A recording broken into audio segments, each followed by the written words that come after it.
We will start with next example, or probably the lengthiest example of this chapter. 12th number question. Given the following data for incident wavelength and corresponding stopping potential, हमारे पास incident wavelength है. Incident wavelength ये threshold wavelength हो सकता है, नहीं भी हो सकता है, लेकिन यहाँ पे क्या वर्ड यूज किया है? Incident. So do not take it to be threshold wavelength. And stopping potential obtained from an experiment on photoelectric effect. तो हमारे पास एक टेबल है जिसमें आपको इंसिडेंट वेवलेंथ दिया है 2536 एंगस्ट्रॉम और उस वेवलेंथ को करस्पॉन्डिंग स्टॉपिंग पोटेंशियल दिया है 1.95 वोल्ट और दूसरा एक वेवलेंथ दिया है आपको 3650 और उसको करस्पॉन्डिंग आपको स्टॉपिंग पोटेंशियल का वैल्यू दिया है. तो लेट अस से this value is lambda 1 and this value is stopping potential, this value is stopping potential in case 1, this value is lambda 2 and this is stopping potential for case 2. तो आपके पास ये given information है, दो wavelength दिए हैं, दो stopping potential दिए है. आगे बोला है estimate the value of Planck's constant, मतलब you are supposed to find out what is Planck's constant. Normally हम प्लैंक्स कांस्टेंट की value 6.63 into 10⁻34 joule second use करते हैं, but here you can not use that value क्योंकि आपको यहाँ पे estimate करने के लिए बोला है, मतलब आपको फाइंड करना है. हमने पहले भी एक बार एच की वैल्यू फाइंड की थी फ्रॉम स्लोप, याद है क्या? Slope of stopping potential versus frequency. Stopping potential का ग्राफ था और फ्रीक्वेंसी का ग्राफ था, वहां से आपने एच का वैल्यू फाइंड किया था, वो ग्राफिकल वैल्यू था, यहाँ पे ग्राफ से नहीं करना है. आगे बोला है and the work function of the cathode material, मतलब आपको पहले तो एच की वैल्यू एस्टिमेट करना है, फिर आपको आपको वर्क फंक्शन फाइंड करना है. रिमेंबर, जब भी आपको एच की वैल्यू फाइंड करने के लिए बोला हो तो ऐसा यूनिट में होना चाहिए, जूल सेकेंड में. जब आपको वर्क फंक्शन बोला हो तो इलेक्ट्रॉन वोल्ट में होना चाहिए. आगे बोला है what is the threshold frequency, मतलब थ्रेशोल्ड फ्रीक्वेंसी भी फाइंड करो and corresponding wavelength. Corresponding wavelength मतलब थ्रेशोल्ड वेवलेंथ. तो थ्रेशोल्ड फ्रीक्वेंसी को करस्पॉन्डिंग वेवलेंथ मतलब थ्रेशोल्ड वेवलेंथ, ये चार पैरामीटर आपको फाइंड करने हैं. What is the most likely metal use for emitter, तो इमीटर के लिए मोस्ट लाइकली कौन सा मेटल यूज करते हो? पहले चार पैरामीटर जो फाइंड करने के लिए बोले हैं और जो आखिरी में पूछा है इसका कोई कनेक्शन नहीं है. आपको फाइंड करना है h, work function, threshold frequency and threshold wavelength. And which is the metal that is most likely to be used for emitter, जिसका वर्क फंक्शन सबसे कम होगा वो यूज करोगे. तो अभी वर्क फंक्शन सबसे कम किसका होता है? कैल्शियम का होता है. तो ये आंसर अभी आपको याद ही होना चाहिए, बिकॉज हम लोग कैल्शियम का वर्क फंक्शन कैलकुलेट नहीं करेंगे यहाँ पे. They have just randomly asked you which is the most likely metal used for emitter, तो कौन सा? कैल्शियम. तो उसका आंसर सॉल्व नहीं करना है और डायरेक्टली पता होना चाहिए, इट इज कैल्शियम. तो रिमेंबर अगेन, हमारे पास टोटल चार गिवन वैल्यूज है. लैम्डा 1 उसको करस्पॉन्डिंग स्टॉपिंग पोटेंशियल का वैल्यू, लैम्डा 2 उसको करस्पॉन्डिंग स्टॉपिंग पोटेंशियल का वैल्यू.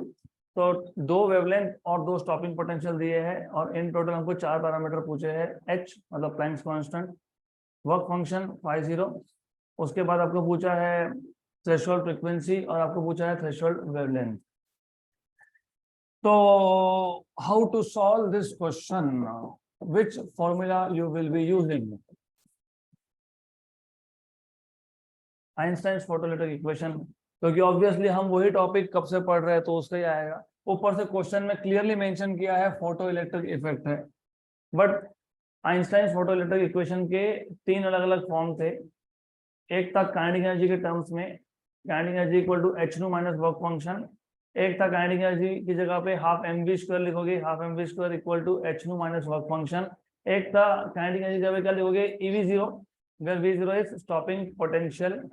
तो हमारे पास काइनेटिक एनर्जी के भी तीन फॉर्म होते हैं. कौन से तीन फॉर्म होते हैं? एक तो काइनेटिक एनर्जी डायरेक्टली, एक होता है काइनेटिक एनर्जी की जगह पे हाफ mv², और तीसरा फॉर्म कौन सा होता है? तीसरा फॉर्म कौन सा होता है मिस्टर ग्रीन? हाँ तुम यस तुमको ही पूछ रहा हूं मैं. यस, तीसरा फॉर्म कौन सा होता है? फोटोइलेक्ट्रिक इक्वेशन का एक भी फॉर्म बता दो जो आपको याद हो वो बता दो। फोटोन का एनर्जी कौन से दो तरीके से यूज होता है? फोटोन के पास एनर्जी होता है ना, मेटल सरफेस पे इंसिडेंट हो गया तो उसका क्या क्या यूज होगा, क्या क्या करेगा वो एनर्जी? इलेक्ट्रॉन के साथ कोलाइड होने के बाद क्या होता है? इलेक्ट्रॉन को फ्री करने में यूज होता है, जिसको बोलते हो work function. The minimum energy required for electron to become free from the metal surface. और बचा हुआ एनर्जी कौन लेके गया? इलेक्ट्रॉन लेके गया इन the form of kinetic energy. तो फोटोन की एनर्जी मतलब एच नू इक्वल टू क्या बन गया? वर्क फंक्शन मतलब फाई जीरो प्लस क्या बन गया? Kinetic energy.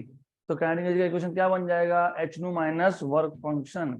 अब डिपेंड करता है, अगर आपको डायरेक्टली काइनेटिक एनर्जी दिया है तो kinetic energy is equal to h nu minus work function. अगर आपको स्पीड दिया है तो वही काइनेटिक एनर्जी को आप हाफ एम वी स्क्वायर लिखोगे। और अगर आपको स्टॉपिंग पोटेंशियल दिया है तो उसी काइनेटिक एनर्जी को आप क्या लिखोगे? EV zero. तो हमारे पास स्टॉपिंग पोटेंशियल का वैल्यू था, तो eV zero equal to h nu minus work function. और एक चीज याद रखना, गिवन डेटा में फ्रीक्वेंसी नहीं है, गिवन डेटा में वेवलेंथ है, तो यहाँ पे क्या लिखोगे? H C by lambda. तो this is how you decide कि कौन सा इक्वेशन यूज करना है। देन हमारे पास स्टॉपिंग पोटेंशियल के भी दो वैल्यू थे और वेवलेंथ के भी दो वैल्यू थे, तो हमारे पास दो इक्वेशन बन जाएंगे। तो you will have two equation, EV01 lambda 1 501 नहीं, मटेरियल एक ही है, मटेरियल एक है तो वर्क फंक्शन भी एक ही है। EV02 lambda 2 and work function.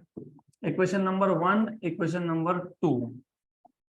सबसे पहले हमको फाइंड करने के लिए बोला है H, क्योंकि सबसे पहले H फाइंड करना ही पड़ेगा आपको, क्योंकि आगे के कैलकुलेशंस में H की वैल्यू लगने वाली है। और H की वैल्यू यहाँ पे आप लोग 6.63 इंटू 10⁻34 यूज नहीं कर सकते हो, क्योंकि इस क्वेश्चन में ही आपको बोला है कि वैल्यू फाइंड करो। तो जो इस क्वेश्चन में H की वैल्यू फाइंड करोगे वही अगले कैलकुलेशन में यूज होना चाहिए। तो कैसे फाइंड करेंगे आप? सब्ट्रैक्ट करोगे। अगर आप सब्ट्रैक्ट करते हो, माइनस करते हो, माइनस माइनस माइनस, मतलब मैंने इक्वेशन 1 में से इक्वेशन 2 को सब्ट्रैक्ट कर लिया। EV0 minus EV02, EV01 minus EV02, E common, V01 minus V02, HC by lambda 1 minus HC by lambda 2, HC common 1 by lambda 1 minus 1 by lambda 2, minus 50 plus 50 cancel, minus minus क्या हो गया? Plus हो गया और ये हो गया cancel. What is the value of H into C? मैंने वही बोला, यूज नहीं करना है, क्योंकि यहाँ पे H की वैल्यू फाइंड करनी है। तो HC की वैल्यू 19.89 इंटू 10⁻⁻26 यूज नहीं करना है। E की वैल्यू कितनी होती है? 1.6 इंटू 10⁻⁻19। V01 की वैल्यू 1.95 है, लुक 1.95 वोल्ट है, माइनस V02 की वैल्यू 0.5 है, इक्वल टू H की वैल्यू फाइंड करनी है। C की वैल्यू होती है 3 इंटू 10⁸ मीटर पर सेकेंड।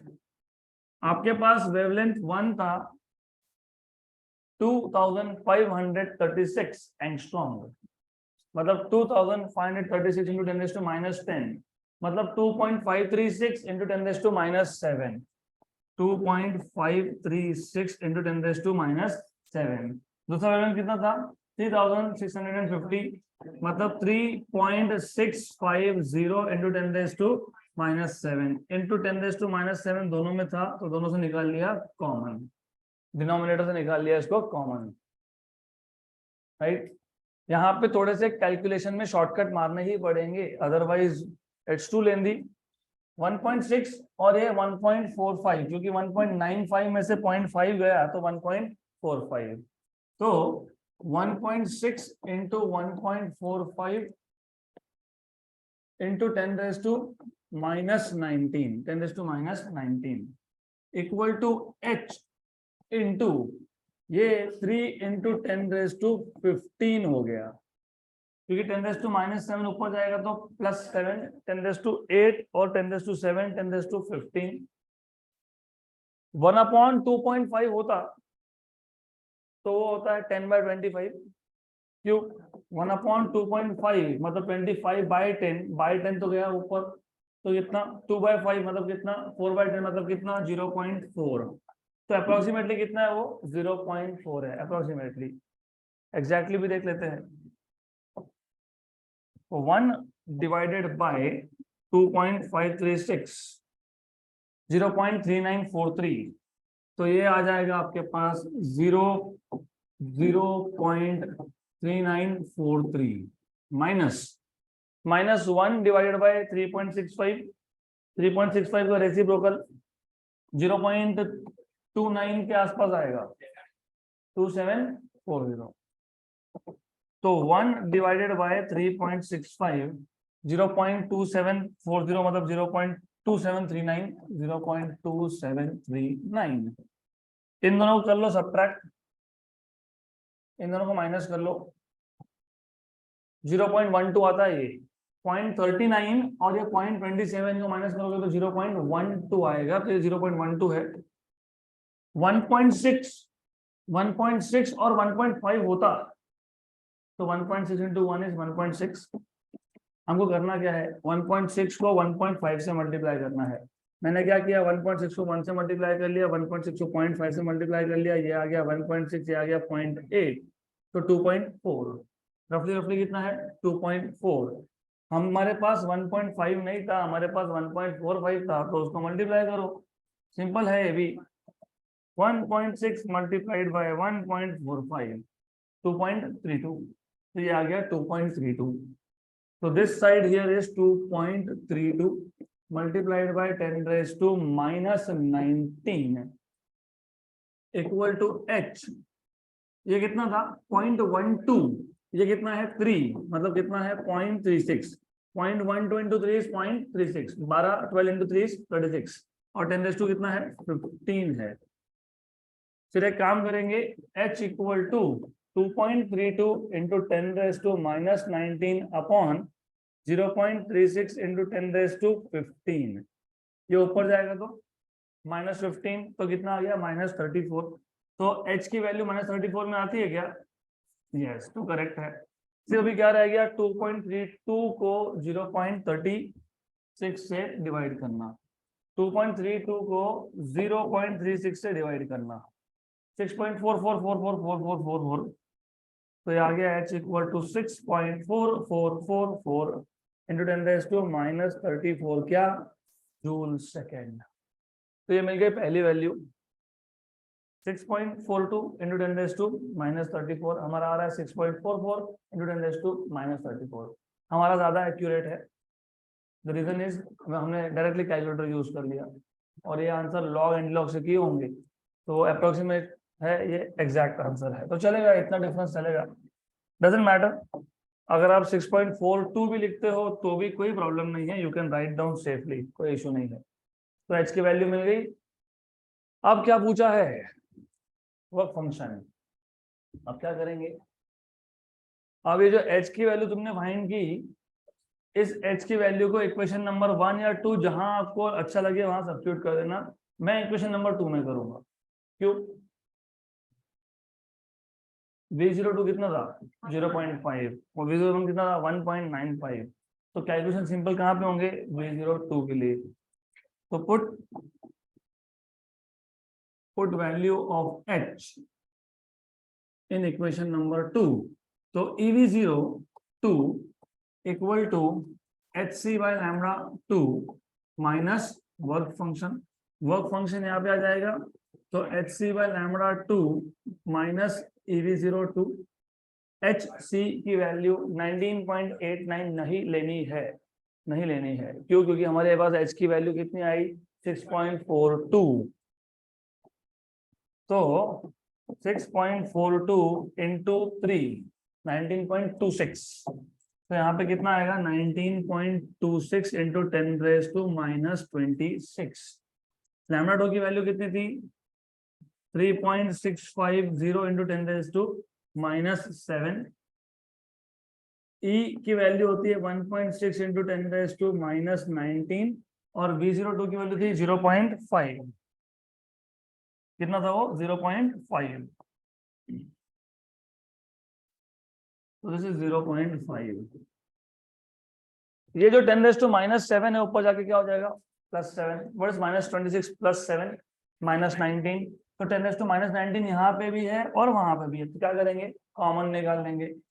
तो एक काम करना 10⁻⁻19 को कॉमन निकाल लेना।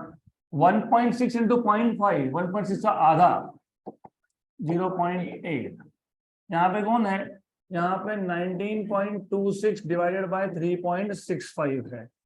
तो 19.26 को डिवाइड बाय 3.65 यहाँ पे कर लेते हैं 3.65 5.2767। तो यह आ जाएगा 10⁻⁻19 5.2767 माइनस 0.8। माइनस कर लो इसको, 0.8 को माइनस कर लो 4 पॉइंट समथिंग 4.42 या कुछ आएगा ये, माइनस 0.8 4.4767।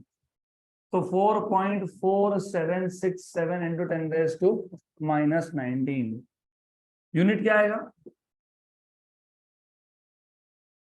वर्क फंक्शन मतलब क्या होता है, एनर्जी होता है, जूल है, ईवी नहीं है। ये जूल क्यों है, क्योंकि अब तक हमने सबका सब एसआई में यूज किया है। वेवलेंथ किस में सब्स्टिट्यूट किया था, एसआई में। एसआई में था ना, H इंटू सी किस में था, एसआई में। वर्क फंक्शन किस में था, एसआई में। तो आंसर किस में आएगा, एसआई में। What is SI, joule. और अगर आपको ईवी में चाहिए तो डिवाइड बाय 1.6 इंटू 10⁻⁻19 ईवी। तो 10⁻⁻19 तो कैंसिल हो गया, सिर्फ डिवाइड बाय 1.6 कर लो। इसी नंबर को डिवाइड बाय 1.6 कर लो, 2.7979 मतलब राउंड ऑफ करके 2.8। तो राउंड ऑफ करोगे तो कितना आएगा 2.8 ईवी, 2.8 ईवी। ये भी करेक्ट आ गया। फिर क्या पूछा है, क्या पूछा है, थ्रेशोल्ड फ्रीक्वेंसी पूछा है। आपको पता है वर्क फंक्शन होता है h nu 0, तो फिर nu 0 कितना होगा, work function upon h। Work function की वैल्यू कितनी है,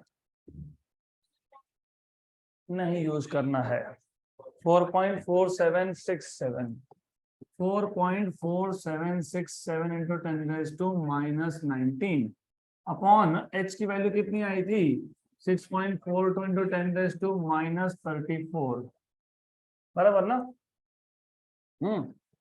और फ्रीक्वेंसी कभी भी 10⁻14 15 नहीं आता है, तो बराबर आ रहा है। ये 19 है माइनस ये +34 तो 10⁻15 बन जाएगा वो, तो सही है। फ्रीक्वेंसी कभी भी 10⁻14 15 के पावर्स में आता है। वेवलेंथ कभी भी 10⁻⁻7 में आता है। एनर्जी जूल में तो 10⁻⁻19 में ही आता है। तो जब कैलकुलेशन कर रहे थे तभी भी समझ में आना चाहिए था 10⁻⁻19 करेक्ट है, 10⁻15 करेक्ट है, 10⁻⁻7 वेवलेंथ भी करेक्ट है। वो अगला पार्ट आएगा। सिर्फ 4.4767 को डिवाइड करना है 6.42 से। किसको, 0.69, ठीक है 697, ओके 0.697 मतलब ये आ जाएगा 6.97 इंटू 10⁻14 हर्ट्ज। 6.76 हमारा ज्यादा एक्यूरेट आंसर है उनसे, 6.97 ओके ये भी करेक्ट है। 10⁻14 हर्ट्ज करेक्ट है।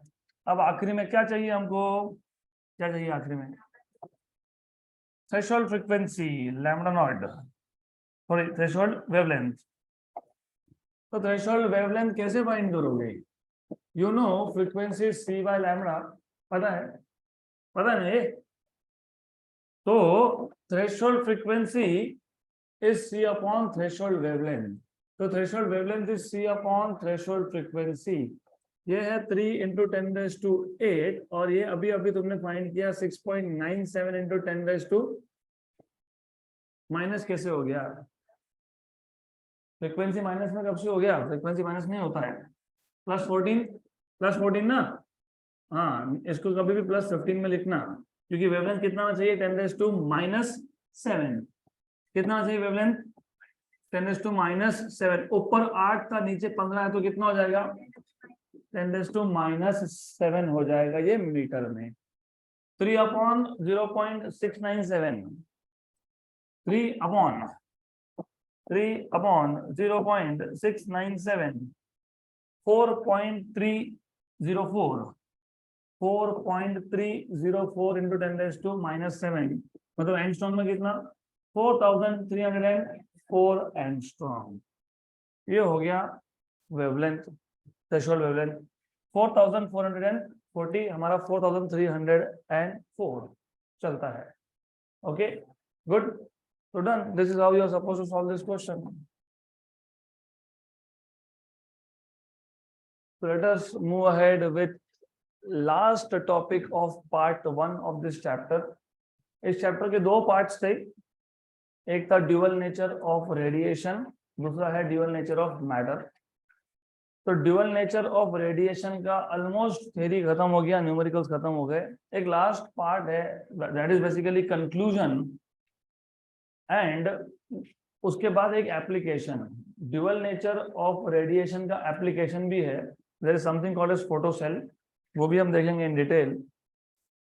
But to conclude with wave particle duality of electromagnetic radiation, मतलब ये जो इलेक्ट्रोमैग्नेटिक रेडिएशन है इट एग्जिबिट्स ड्यूअल नेचर। उसमें से हमको ऑलरेडी पता है concepts like interference, diffraction, polarization, reflection, refraction, partial reflection, partial refraction, they exhibit wave nature of radiation, and concepts like black body radiation, photoelectric effect and Compton effect, they exhibit particle nature of radiation. हमने in detail photo electric effect study किया था, क्योंकि photo electric effect give strong evidence. Why strong evidence? क्योंकि हमने इतने सारे observations लिए थे, 4 ग्राफ प्लॉट किए थे, frequency versus current, intensity versus current, collector plate potential versus current, collector plate potential मतलब स्टॉपिंग पोटेंशियल वर्सेस फ्रीक्वेंसी। ये सारे हमने पहले ग्राफिकल स्टडी किया, मतलब ऑब्जर्वेशन से ये सब देखा। उसके बाद हमने आइंस्टाइन का जो पोस्टुलेट्स था उसके थ्रू भी ये वेरीफाई किया कि जो ऑब्जर्वेशंस हमारे आ रहे हैं they are matching with the assumptions of Einstein's theory. तो दैट इज व्हाई सबसे पहले आपको ये पता होना चाहिए, you should remember this now, photoelectric effect gives strong evidence that light behaves, light मतलब कौन, रेडिएशन, लाइट behaves, कैसा बिहेव करता है ये, behaves like particle when it interacts with matter,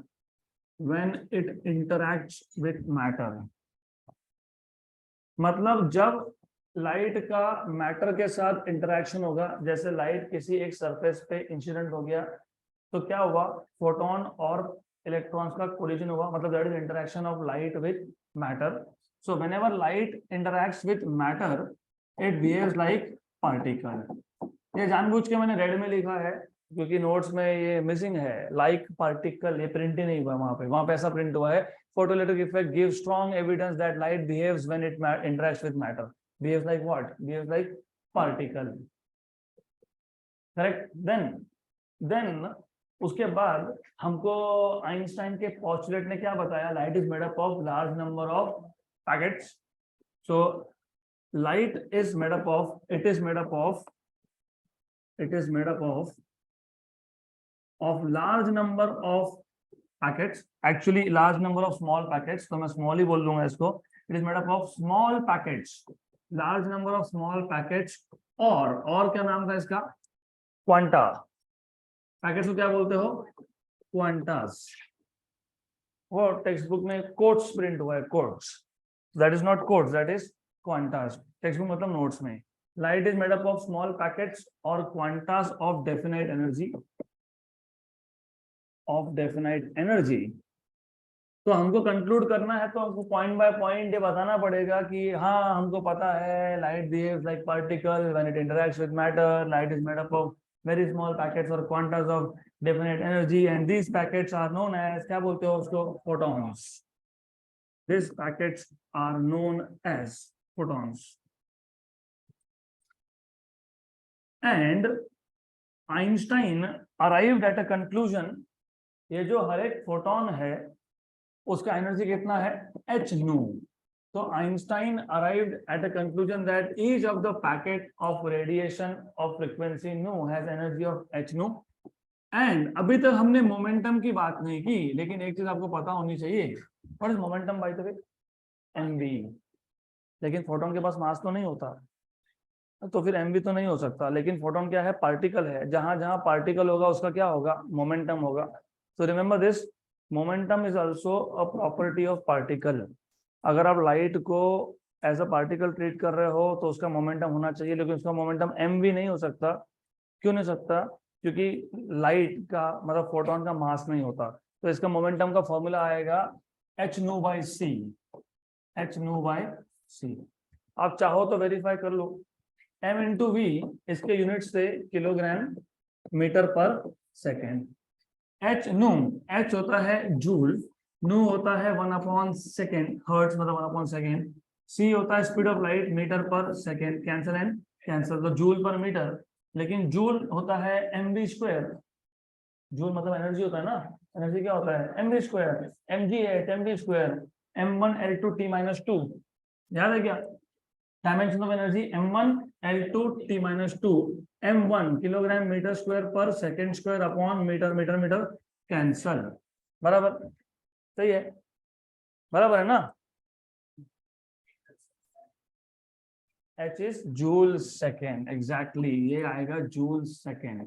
तो ये और ये हो गया कैंसल। तो h नो बाई c कर रहे हो तो किलोग्राम मीटर पर सेकेंड आ रहा है डायमेंशनली, और mv भी क्या आ रहा है? Kilogram metre per second. तो फोटोन का जो एनर्जी है वो h नु है, और फोटोन का जो मोमेंटम है वो क्या है? h नु बाई c।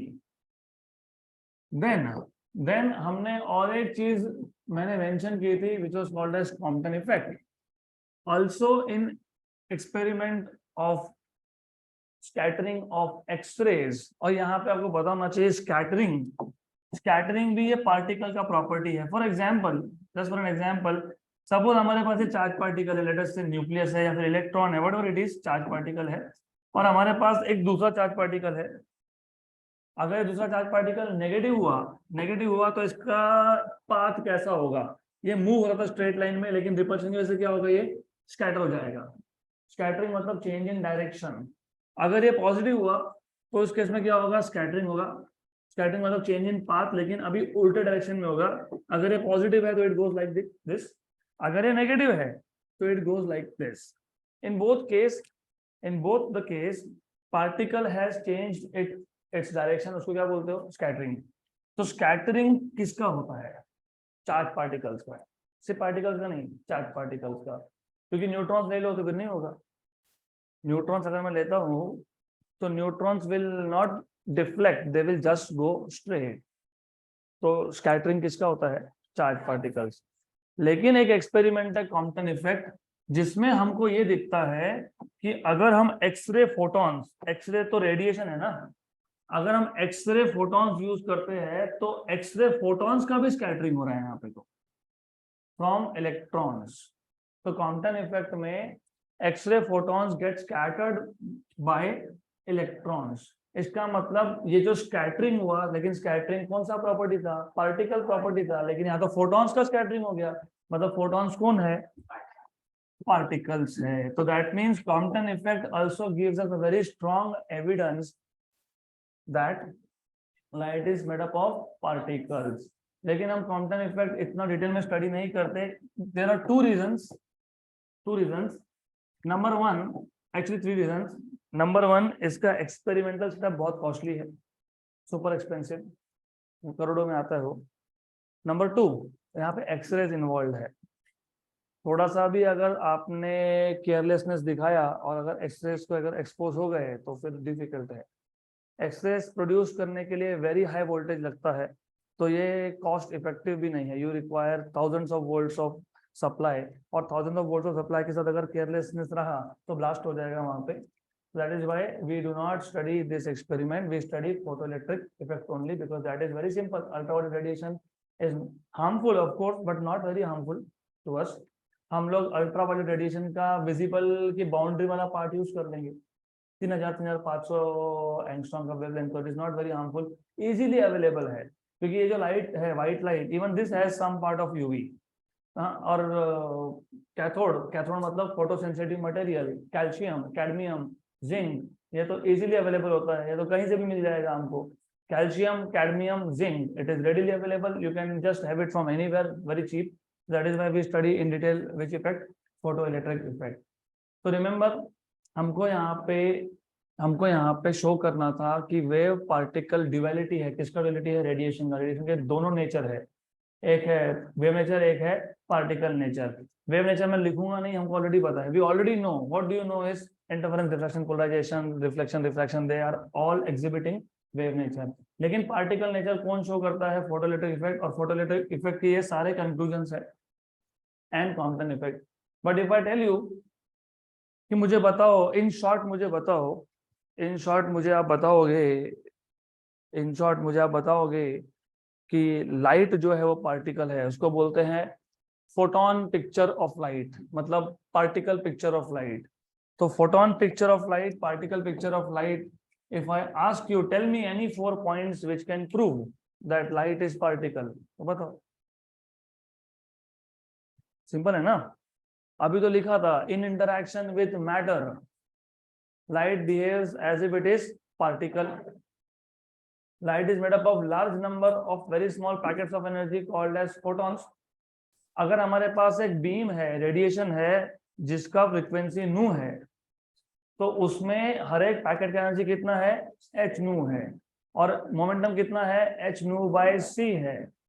उसके बाद आप और क्या बोल सकते हो, आप ये बोल सकते हो कि ये जो फोटॉन्स है, दे आर इलेक्ट्रिकली न्यूट्रल, मतलब they will not be deflected by electric fields और मैग्नेटिक फील्ड्स। अगर मैं इलेक्ट्रिक फील्ड लगाता हूँ, इलेक्ट्रिक फील्ड मतलब पोटेंशियल डिफरेंस, तो अभी आपको इस स्टेज पे कम से कम इलेक्ट्रिक फील्ड कैसे अप्लाई करता है ये पता होना चाहिए। आप 2 प्लेट्स लेते हो, एक प्लेट को पॉजिटिव करते हो, एक प्लेट को नेगेटिव करते हो, और उसके बाद आप इसमें से अगर चार्ज पार्टिकल्स को पास करोगे, सपोज नेगेटिव चार्ज है, तो नेगेटिव चार्ज कहाँ अट्रैक्ट होगा, पॉजिटिव की तरफ, और पॉजिटिव है तो कहाँ अट्रैक्ट होगा, नेगेटिव की तरफ। लेकिन अगर फोटॉन्स है तो फोटॉन्स कैसे जाएंगे, स्ट्रेट जाएंगे, क्यों, because they do not have any charge.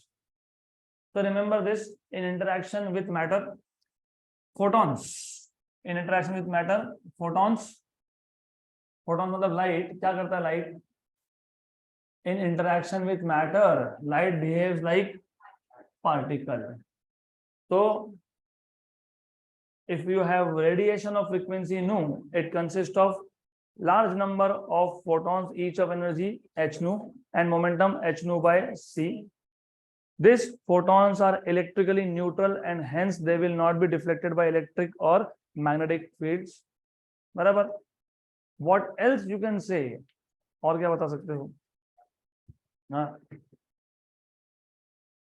that's it, बाकी कुछ नहीं।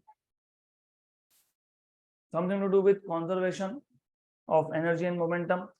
फोटोन के पास एनर्जी था, उसकी एनर्जी कहाँ गया, इलेक्ट्रॉन के पास गया। उसने 2 तरीके से यूज कर लिया, फ्री होने में, और तो टोटल एनर्जी कॉन्जर्व्ड है क्या है।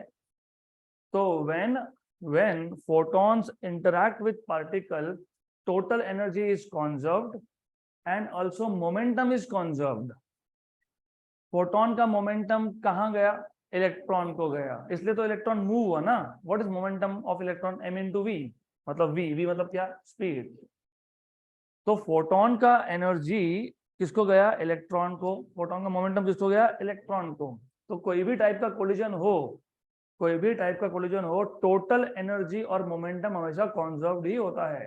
हम तो बार बार ही बोल रहे हैं, 2 इलेक्ट्रॉन वोल्ट फोटोन का एनर्जी था, 1.5 फ्री होने में लग गया, 0.5 कहाँ गया, इलेक्ट्रॉन लेके गया। तो ये पूरे प्रोसेस में काइनेटिक एनर्जी क्या है, कॉन्जर्व्ड है, मोमेंटम क्या है, कॉन्जर्व्ड है, और कॉन्जर्वेशन ऑफ मोमेंटम सिर्फ और सिर्फ पार्टिकल्स के लिए होता है। तो और एक evidence that photon is particle. लेकिन एक चीज कॉन्जर्व नहीं है, क्या कॉन्जर्व नहीं है, number of photons. Can you explain, number of photons are not conserved. Imagine हमारे पास एक सोर्स ऑफ लाइट है जिसका इंटेंसिटी 100 है, मैंने आपको बताया था 100 इंटेंसिटी का मतलब क्या होता है, 100 फोटॉन्स आर इमिटेड पर सेकेंड। सिर्फ एग्जाम्पल के लिए बोल रहा हूँ, सपोज 100 फोटॉन्स है, 100 photons they go and they are incident on the surface of metal, क्या ऐसा होगा 100 के 100 कोलिजन हो गए? नहीं होते। मे बी 70 कोलाइड हो गए, तो 70 फोटॉन्स ने क्या किया? एनर्जी ट्रांसफर किया। किसको किया? इलेक्ट्रॉन को किया। तो 70 फोटॉन कहाँ गए? कहाँ गए? ये गुम हो गए, disappears. Why? Because photon is pure energy, mass है ही नहीं, सिर्फ एनर्जी है वो। पूरा का पूरा एनर्जी किसको दे दिया? तो एनर्जी गया, मतलब फोटोन गए, 100 में से 70 फोटोन गए, 70 गए। क्यों? क्योंकि इनका कोलिजन हो गया। बचे हुए 30 नहीं गए। कहाँ गए? रिफ्लेक्ट हो गए। क्योंकि हर एक फोटोन कोलिजन करेगा ही, ऐसा नहीं होता है। May be some photons they just get reflected and they, अगर रिफ्लेक्ट नहीं करते तो फिर मेटल शाइन क्यों करता?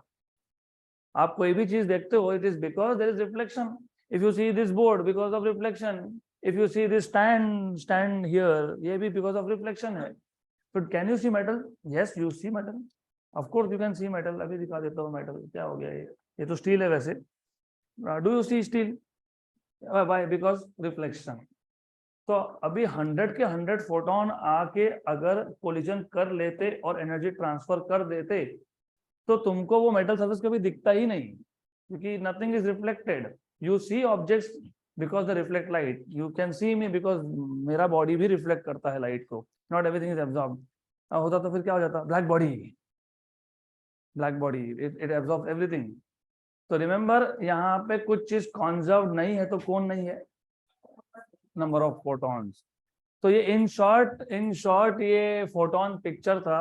तो फोटोन पिक्चर मतलब लाइट को तुम फोटोन क्यों बोल रहे हो, 3-4 पॉइंट में समझा दो हमको कि वो पार्टिकल है, फिर एनर्जी h nu है, momentum h nu by c है, फिर ये डिफ्लेक्ट नहीं होते हैं क्योंकि ये चार्ज नहीं है, because photons are not charge, they are electrically neutral.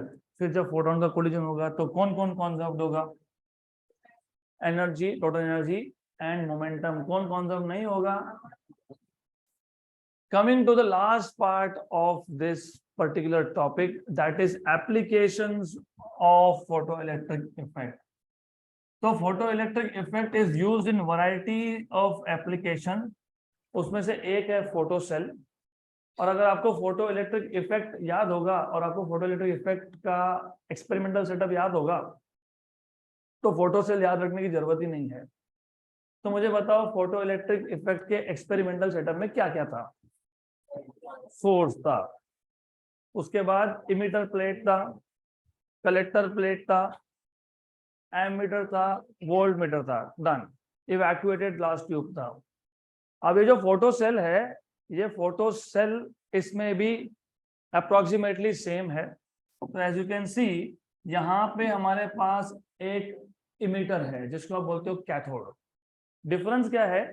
Difference सिर्फ इतना है कि फोटो इलेक्ट्रिक इफेक्ट के एक्सपेरिमेंटल सेटअप में इमिटर प्लेट और कलेक्टर प्लेट दोनों प्लेन्स थे, प्लेन सरफेसेस थे, फ्लैट सरफेसेस थे। यहाँ पे इमिटर प्लेट जो होता है, जिसको कैथोड बोलते हो, ये सेमी सिलेंड्रिकल होता है। उसका रीजन है, क्यों बताता हूँ। This is semi cylindrical, right? Instead of like this emitter plate which is also called as cathode, it is like semi cylinder। और वहां पे कलेक्टर प्लेट, जिसको आप एनोड भी बोलते हो, वहां पे कलेक्टर प्लेट भी क्या था? फ्लैट सरफेस था, प्लेन था। यहाँ पे इस केस में जो एनोड है, जो कलेक्टर है, वो प्लेट नहीं है, वो वायर है। It is wire which is kept at the axis of semi cylinder. ये सेमी सिलेंडर है, इसके एक्सिस पे क्या रख दिया आपने? एनोड। एनोड कौन है? कलेक्टर है। तो डिफरेंस नंबर 1। बाकी तो सब चीजें सिमिलर है, लेकिन डिफरेंस भी पता होने चाहिए। तो सबसे पहले in this case, photo cell के केस में हमारे पास कैथोड, कैथोड मतलब कौन? इमीटर। हमारे पास एक इमीटर है, लेकिन इमीटर का शेप क्या है? सेमी सिलेंड्रिकल है। क्या है? सेमी सिलेंड्रिकल है, याद रखना है, सेमी सिलेंड्रिकल। देन उसके बाद हमारे पास जो एनोड है, एनोड मतलब कौन? कलेक्टर। तो कलेक्टर जो है वो प्लेट नहीं है, वो क्या है? वो एक वायर है, just wire. It is just a thin wire, इसको बोलते हो एनोड। अब ये जो कर्वेचर है, ये कर्वेचर क्यों दिया? इमेजिन यहाँ पे अगर ये इमिटर प्लेट मतलब कैथोड फ्लैट सरफेस होता, और इस पे पहली बात तो हर जगह पे फोटोन इंसिडेंट होने चाहिए। सपोज मेरे पास नैरो बीम ऑफ लाइट है, जैसे लेजर लाइट था, नैरो बीम ऑफ लाइट है, तो नैरो बीम ऑफ लाइट पूरे के पूरे सरफेस को इल्यूमिनेट कर सकता है क्या? नहीं कर सकता। वो नैरो बीम एक पर्टिकुलर रीजन को इल्यूमिनेट करता है, तो पूरा तो नहीं कर सकता। तो हमने क्या कर दिया? कर्व। इससे क्या हो गया? पूरा इल्यूमिनेट हो गया, राइट। तो कर्वेचर से क्या होता है? पूरा इल्यूमिनेशन मिलता है। नंबर 2, कर्वेचर करने के बाद और एक चीज हुई, अगर पूरा सरफेस ही इल्यूमिनेट हुआ तो इलेक्ट्रॉन हर एक पॉइंट से इमिट हो रहा है, बराबर, हर एक पॉइंट से इमिट हो रहा है। और ये इलेक्ट्रॉन्स को कहाँ लेके जाना है? कलेक्टर के पास। कलेक्टर क्या है? यहाँ पे वायर है, और वायर कहाँ रखा है? एक्सिस पे रखा है। तो इलेक्ट्रॉन किसी भी पार्ट से इमिट हो, वो बराबर फोकस होना चाहिए, कॉन्वर्ज होना चाहिए। कहाँ पे? एक्सिस पे। एक्सिस पे कौन है? एनोड है। एनोड कौन है? कलेक्टर है।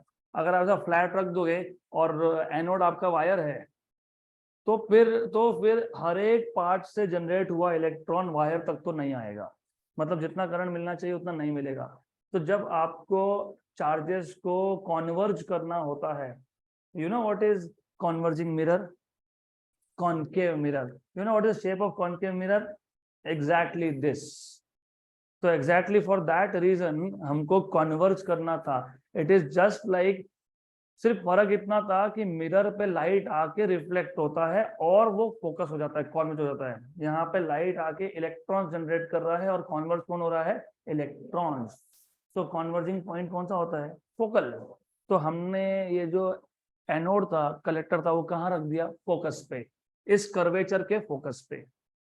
तो जहां से भी इलेक्ट्रॉन जनरेट होगा, जहां पे भी फोटोन इंसिडेंट होगा, वहां से इलेक्ट्रॉन जनरेट होगा और इलेक्ट्रॉन सीधा कहाँ जाएगा? फोकस, मतलब एक्सिस पे। That is why in this case cathode मतलब emitter is in the form of semi cylindrical surface, and anode मतलब collector is in the form of straight wire. दूसरी चीज आपको पता होनी चाहिए, ये जो कैथोड है और ये एनोड है, कैथोड मतलब इमिटर प्लेट है और एनोड मतलब कलेक्टर प्लेट है, इन दोनों में पोटेंशियल डिफरेंस लगाना पड़ता है। और कलेक्टर प्लेट को हम नॉर्मली पॉजिटिव पोटेंशियल पे रखते हैं। तो पोटेंशियल डिफरेंस लगाने के लिए हमको क्या चाहिए? Source, voltage source. तो you will see there is high tension battery here. तो यहाँ पे हमने एक हाई टेंशन बैटरी भी लगा के रखा है। तो you will find a high tension battery. High tension battery का मतलब होता है हाई वोल्टेज बैटरी। तो एज यू कैन सी, ये जो है ये क्या है? ये हाई टेंशन बैटरी है। हाई टेंशन मतलब हाई वोल्टेज। तो there is high voltage between cathode and anode. तो ये आ गया हाई टेंशन बैटरी। फिर आप देखोगे एक कनेक्शन कहाँ जा रहा है? एक कनेक्शन सीधा जा रहा है कैथोड को, और एक कनेक्शन कहाँ जा रहा है?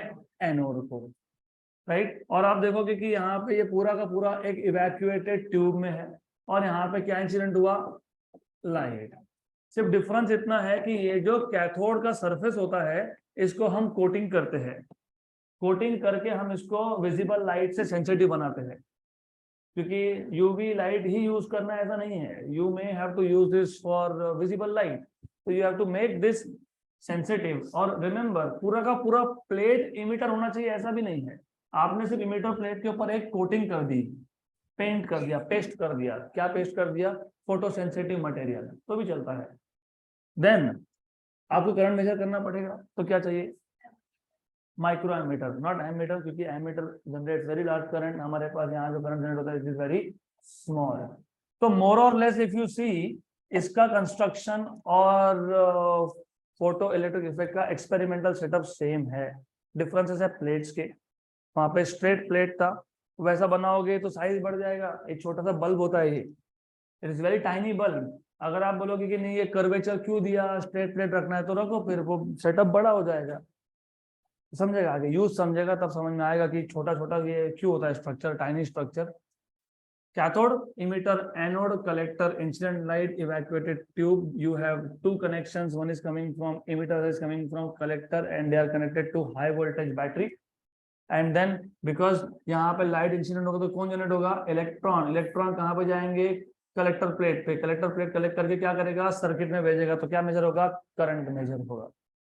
This is the basic construction of photo cell, right. नाम में है फोटो सेल, मतलब फोटोन वहां पे इंसिडेंट हुआ तो इलेक्ट्रिसिटी जनरेट हुआ। तो it is like a transducer. It is sensitive, मतलब it generates current when photons are incident on it.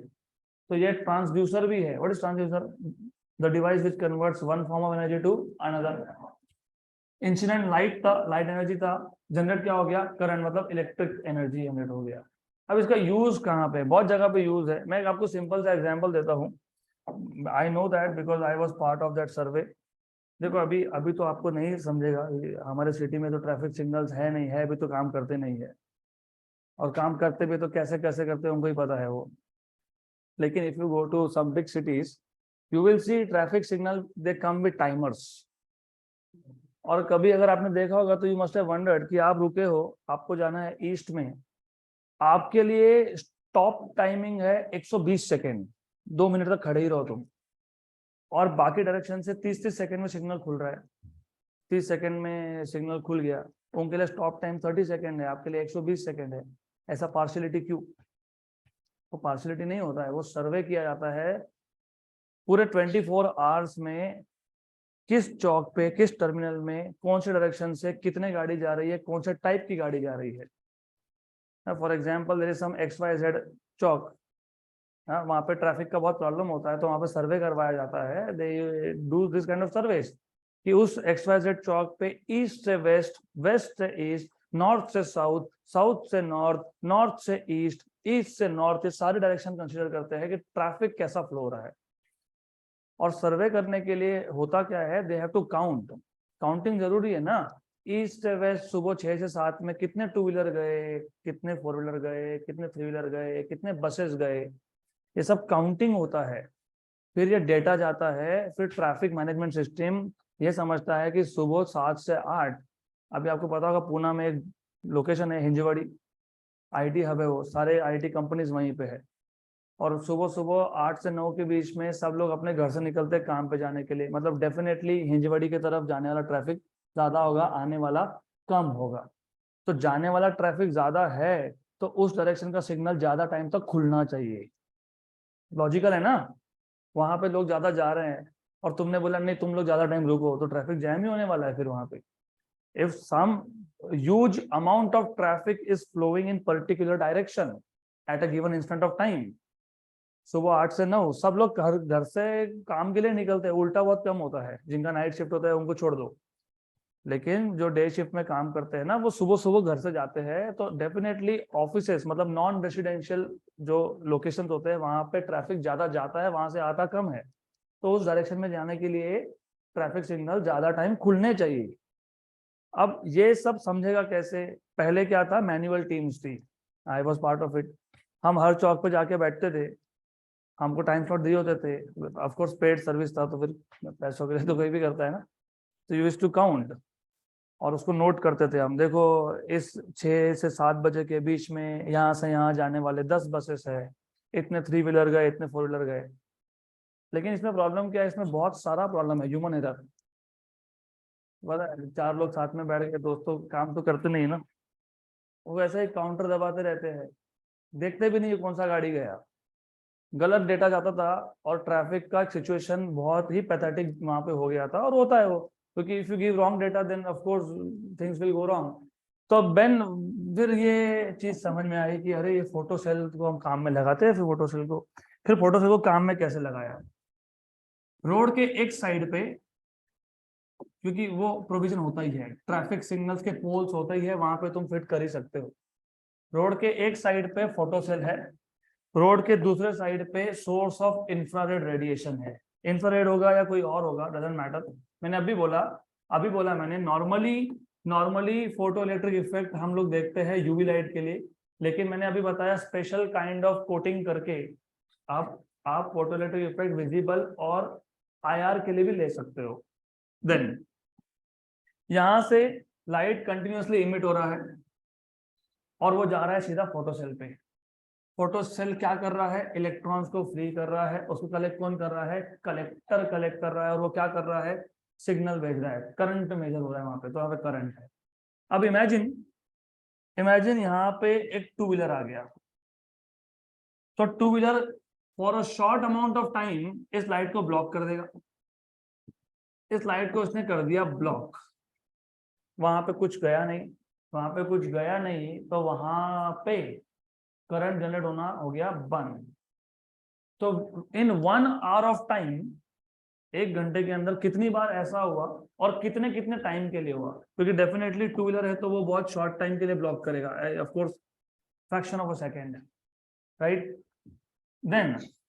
Then suppose एक बड़ा बस था, क्योंकि वहां पे तो लोकल सिटी बसेस भी चलती है, तो फिर बस है।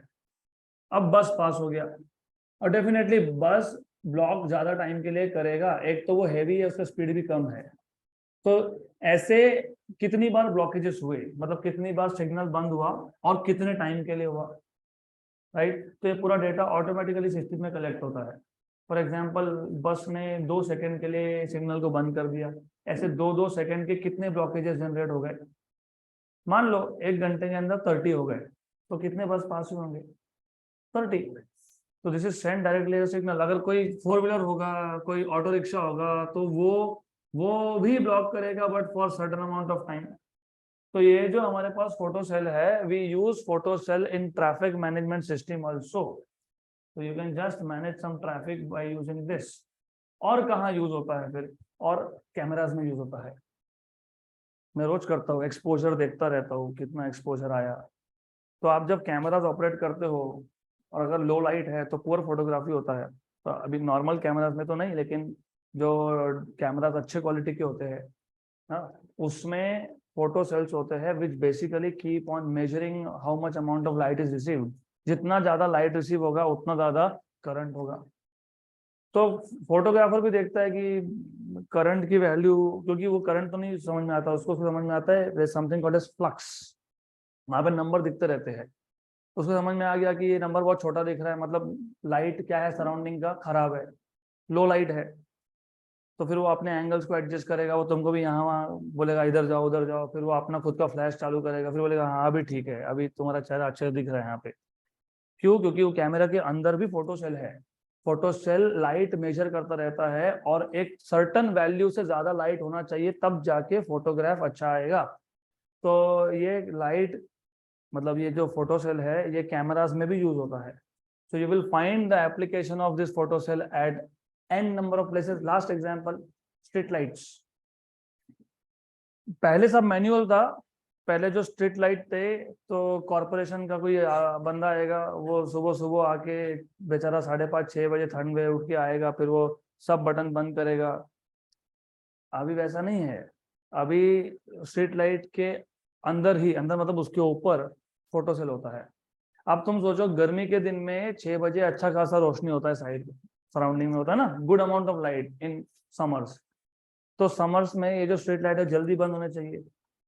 तो what happens is sunlight keeps on falling on this photo cell, and in summers you have good amount of sunlight very early in the morning. तो एक थ्रेशोल्ड करंट डिफाइन करते हैं वो लोग, कि अगर मुझे इंसिडेंट लाइट से इतना करंट मिल गया, मतलब सराउंडिंग में लाइट अच्छा खासा है, इसको बंद कर दो, तो ऑटोमेटिकली स्विच ऑफ कर देता है, ट्रिगर कर देता है वो। और ठंड में वही स्ट्रीट लाइट वो लेट बंद होगा, क्योंकि in winters you do not have very good light as late as 6:30 AM। तो अभी ये सब हो गया ऑटोमेटेड सिस्टम, क्योंकि वो हर एक स्ट्रीट लाइट के ऊपर लगा देते हैं photo cell. Photo cell continuously light को एब्जॉर्ब करता रहता है, कंटिन्यूअसली करंट मेजर करता रहता है। जैसे ही करंट की वैल्यू एक फिक्स वैल्यू के ऊपर आ गई, switch off. Right, this is how you also save power, this is how you also you have cost effective. क्योंकि अरे तो फिर एक मैनुअल किसी न किसी को लगाना पड़ेगा, जाओ पूरे सिटी में घूम के आओ, बंद करके आओ, या फिर उसके स्टेशन होंगे। So these are the 3 best examples: traffic management system, street lights, and cameras. Good. So that is the end of part of dual nature of radiation. बाकी देखते हैं अभी कल।